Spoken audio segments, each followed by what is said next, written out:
Voilà, donc je vais vous passer un peu des images du spot et je vais vous expliquer comment je pêche. Parce que la vidéo va être super longue. Mais je peux pas faire autrement parce que l'amorçage c'est vraiment un sujet qui est très très long et très divers. Donc en fait, je pêche le coin de la roselière comme d'habitude.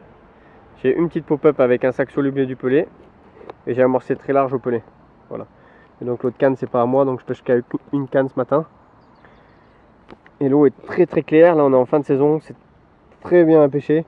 Parce que ce matin les poissons on les a fait presque à vue. Là j'ai balancé un petit peu de pain pour faire monter les petits blancs.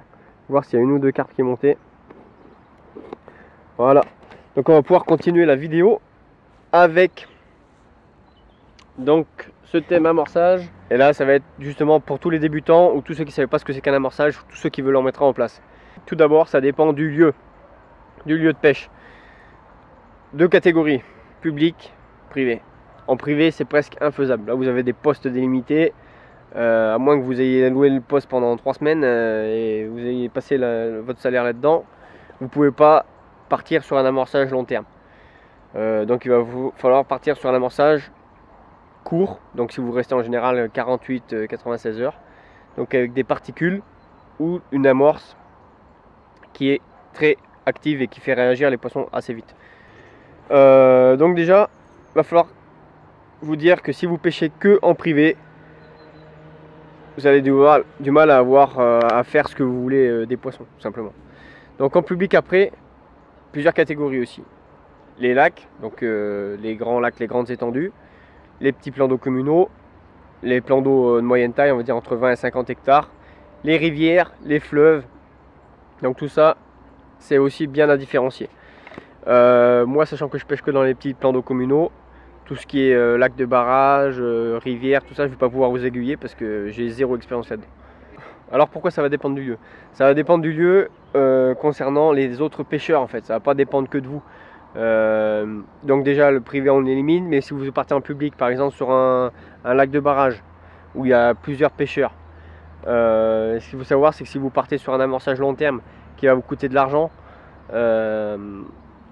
les postes à carpe sont souvent très connus et du coup vous n'allez pas vouloir amorcer pendant 2-3 semaines tous les jours, sachant qu'il y a quelqu'un qui peut venir sur votre poste. Donc ça va être le gros problème, c'est qu'il va falloir trouver aussi, si vous voulez faire du poisson régulièrement et être tranquille, trouver une zone ou un lieu de pêche qui est peu pêché. Et maintenant avec le développement de la pêche c'est un peu plus tendu chaque année, mais après, ça se trouve toujours. Elle est liée plus ou moins avec le cheptel. Si vous avez des grosses carpes, en quelle quantité, si vous avez du poisson blanc, si vous avez des nuisibles, si vous avez du poisson chat, de la brème. Donc ça, il va bien falloir se renseigner sur votre cheptel. Donc comment vous pouvez vous renseigner? Vous pouvez vous renseigner aux fédérations tout simplement, par expérience, par les réseaux sociaux. Maintenant vous avez plein de moyens pour savoir plus ou moins quel cheptel il y a dans quelle eau. Donc renseignez-vous bien là-dessus avant de partir sur un amorçage. En tout cas sur un amorçage coûteux. Après, ça va dépendre aussi de la saison. On va pas amorcer pareil en hiver qu'on va amorcer pareil en été. Ça va dépendre de l'activité du poisson. On sait bien que les carpes, elles vont se nourrir un peu plus fort avant l'hiver. Elles vont se nourrir en début de saison quand la saison chaude va arriver. Après, ça va avoir un peu de calme pendant la fraie. Et la saison hivernale, là, les carpes sont presque inactives. Donc vous n'allez pas mettre les mêmes quantités d'appât, que ce soit au mois d'avril ou en plein mois d'août. Il va falloir prendre en compte ce point aussi.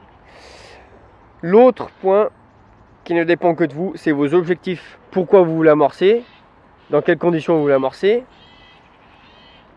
si c'est pour cibler un poisson comme je disais tout à l'heure, si c'est pour faire sortir les poissons d'une zone, si c'est pour faire du poisson régulièrement sur un endroit, ou c'est tout simplement pour faire du poisson. Il y a des étangs qui ne sont pas pêchés encore en France, qui n'ont jamais connu les hameçons.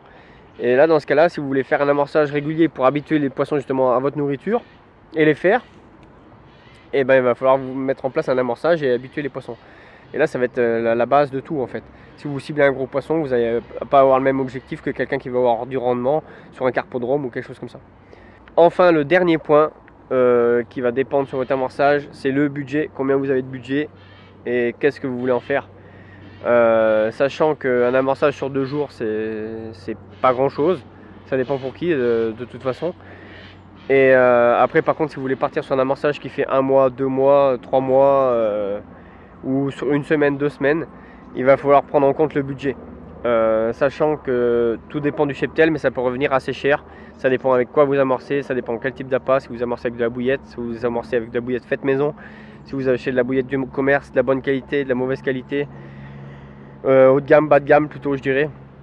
Parce que mauvaise qualité, ça reste à voir, je ferai sûrement une vidéo aussi là-dessus. Alors maintenant, on va parler de quel type d'amorçage.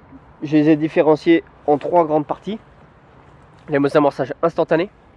Donc là, pour donner des types d'amorces, il va y avoir de la farine, des asticots, du pain, des attractants comme on utilise beaucoup maintenant, le goût, les choses comme ça. Ça, c'est les amorces instantanées. Ça veut dire que c'est sur des pêches de 24 heures, des 48 heures, des pêches en stalking, les sacs solubles, du micro-pelé, des micro-particules, du chène-vie, des choses comme ça. Ça va être tout ce qui va être instantané. Ça va être pour les pêches courtes. La deuxième catégorie, c'est les amorçages court terme. Ce que j'appelle court terme, c'est entre 1 à 2 semaines. 1 à 2 semaines, ça vous permet déjà de dégrossir un spot. C'est souvent des sessions sur barrage ou sur grand lac entre potes. Ça vous permet d'amorcer une zone, de faire tenir les poissons sur une zone où vous avez repéré du poisson, ou de faire venir du poisson sur une zone que vous semblez propice. Et la troisième catégorie, ça va être les amorçages long terme. Et là on part sur du 1 mois, 2 mois, 3 mois, une demi-saison. En tout cas, une fois que vous avez vu qu'il n'y a personne sur vos spots, que vous avez vu les poissons et que vous voulez les faire, après il n'y a pas de limite. Après la seule limite, c'est votre budget. Donc voilà, c'est les 3 catégories que j'ai faites sur ces types d'amorçage.